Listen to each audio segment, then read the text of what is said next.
Setiap orang berharap bisa meraih mimpi dan harapan yang terdalam. Ada sebagian orang yang bisa menyadari kemudian menjalaninya. Namun ada sebagian di antaranya yang mengalami kesulitan untuk meraihnya. Ada yang tidak merasa yakin apakah hal tersebut mungkin dilakukan. Ada pula yang merasa khawatir dan takut akan pendapat orang lain terhadap mereka. Tidak jarang bagi sebagian orang lainnya untuk sekedar menyadari apa yang mereka ingin lakukan dalam kehidupannya pun bukan sebuah perkara yang mudah.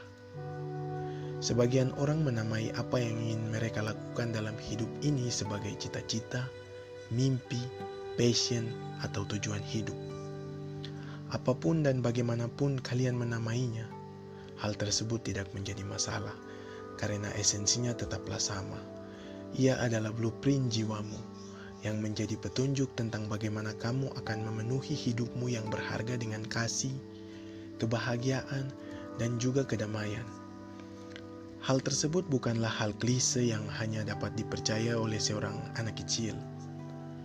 Bahwa ketika kamu percaya, segala hal yang memang selaras dengan yang terbaik bagi dirimu itu menjadi mungkin untuk diwujudkan. Menyadari dan menjalani mimpi-mimpi tidak bisa dilakukan secara instan. Waktu yang dibutuhkan bagi seseorang untuk benar-benar menyadari dan berani menjalaninya pasti berbeda-beda, tergantung pada diri mereka masing-masing. Dan setiap orang memiliki caranya sendiri yang memang cocok bagi dirinya. Saya pernah bermimpi menjadi seperti orang suci yang menolong dan menginspirasi banyak orang. Seorang artis yang bisa berperan menjadi siapa saja, seorang penulis yang bisa bekerja bebas sambil melakukan apa yang ia sukai, seorang traveler yang bisa berjalan-jalan keliling dunia, seorang juru masak yang bisa memasak makanan lezat, ataupun profesi lain yang di mata saya seolah tampak menyenangkan. Saya ingin hidup dekat pepohonan, sawah, gunung ataupun laut, di dalam rumah kayu, dan saya selalu ingin bersepeda dan berjalan kaki sesuka hati. Sampai pada suatu saat, saya pun merasa bingung. Apa yang sebenarnya saya inginkan dari sekian banyak hal yang saya sukai? Kenapa saya suka banyak hal? Mana yang harus saya pilih? Seiring berjalannya waktu, saya belajar bahwa yang saya inginkan di masa kecil hingga remaja bukan hal yang normal, yang selalu ingin didengar orang lain di sekitar saya. Semua itu seolah bukan sesuatu yang tetap, aman, dan juga menjanjikan. Mimpi saya selalu dipandang abstrak, bahkan juga konyol. Sehingga saya pun menjalani kehidupan saya seperti apa yang normal dilakukan oleh orang lain. Saya menjadi anak yang baik dengan cita-cita yang wajar.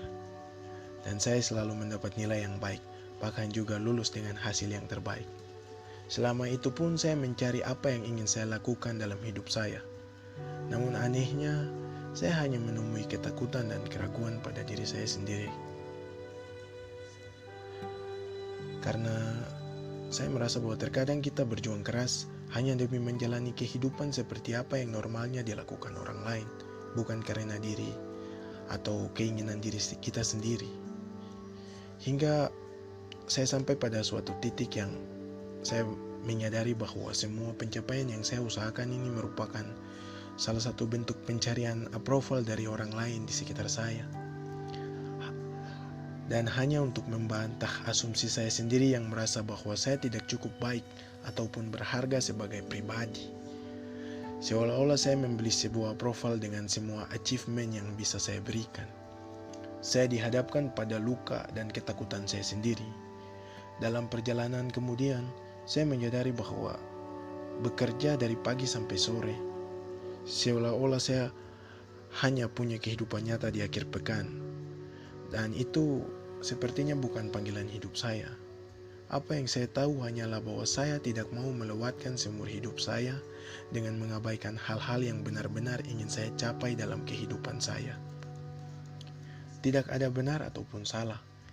Semua adalah pembelajaran.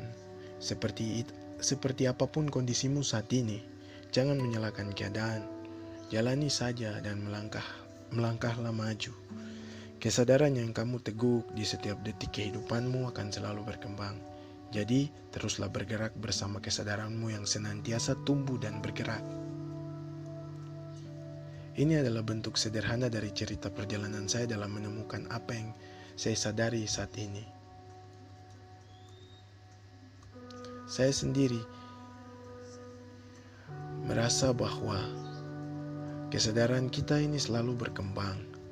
Mimpi dan tujuan hidup kita sendiri bukan hal yang statis atau saklek tentang menjadi ini dan itu. Ia mungkin bergerak, masuk dan keluar dalam ratusan cangkang yang berbeda dan berkembang dalam bentuk yang beragam, namun esensinya selalu sama. Ketika menyadari esensi tersebut, kita tidak akan pernah merasa kehilangan arah. Selanjutnya, dengarkan dan percayalah hatimu. Itulah kebenaran dan pegangan utama yang selalu dapat kita andalkan dalam segala hal. Setiap orang hadir ke dunia ini selalu dengan tujuan tertentu yang masing-masingnya adalah luar biasa, bahkan sekalipun pikiran kita tidak mampu menyadarinya. Percaya dan ikutilah hatimu. Ia akan membawamu pada segala hal yang selaras dengan jiwamu, termasuk mimpi dan tujuan hidupmu dalam kehidupan ini. Mengenal diri sendiri memang terdengar mudah, meskipun kenyataannya tidak banyak orang yang benar-benar mengenal dirinya sendiri. Fondasi awal yang penting untuk dikenali dan dikuatkan terlebih dahulu sebelum memulai semuanya adalah segala hal tentang diri sendiri. Diri sendiri adalah kunci. Bagaimana mungkin kita menyadari tujuan hidup kita apabila kita tidak mengenal diri sendiri? Seperti apa aku, apa yang kusukai, dan bagaimana aku merespon sesuatu, atau apa saja luka dan ketakutan yang kumiliki. Semuanya selalu dimulai dari diri sendiri. Hanya dengan begitu, kesadaran yang akan kita dekap kemudian menjadi lebih kokoh dan stabil. Hal tersebut akan mampu menjadi fondasi kuat yang membantu kita untuk terus melangkah mendekati mimpi dan tujuan hidup kita dalam kehidupan ini. Sehingga kita tidak mudah goyah ketika menemui sesuatu dalam prosesnya.